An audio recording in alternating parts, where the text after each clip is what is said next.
welcome to another episode of Tennis Tips and Tricks. I'm Isaac. In today's video, we're going to talk about the setup. What is the setup?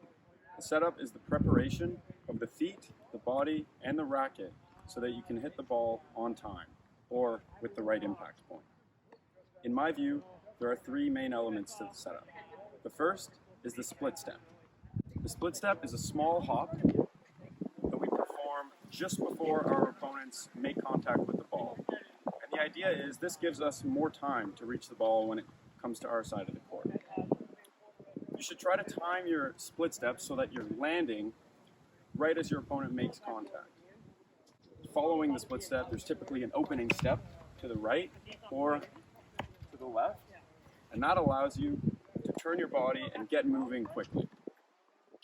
The next element of the setup is getting the racket back.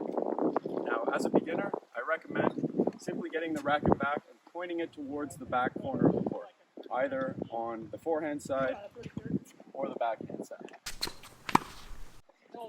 However, as an intermediate player, you should get your racket back while keeping the racket head high. This allows you to drop the racket head and use gravity to help get a little bit more racket head speed and a little bit harder shot. One common pitfall I see with beginners when they're getting the racket back is that they'll wait until they move to the ball to then get the racket back. But this is something you can start to do as you move to be a little bit more efficient with your time. The third element of the setup is turning your body.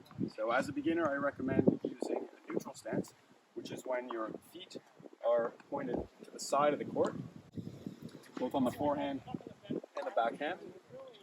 And this allows you to have a bit of a longer hitting zone. It gives you more depth to your swing.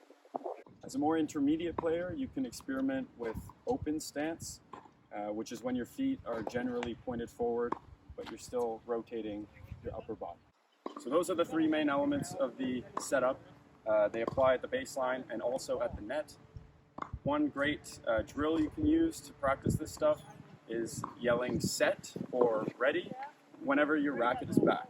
And the aim should be to get your racket back and get ready before the ball bounces.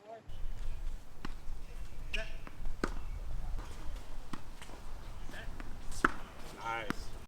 Up at the net, the same three elements apply. We always want to ensure that we're doing the split step, turning our body, and preparing our racket. In this case, we'll be turning our body about 45 degrees and keeping the racket head high. I recommend, in the neutral position, holding the racket with your non-dominant hand at the neck. That way you can pull it back to ensure that that racket head stays high and you maintain a strong wrist as you hit your backhand.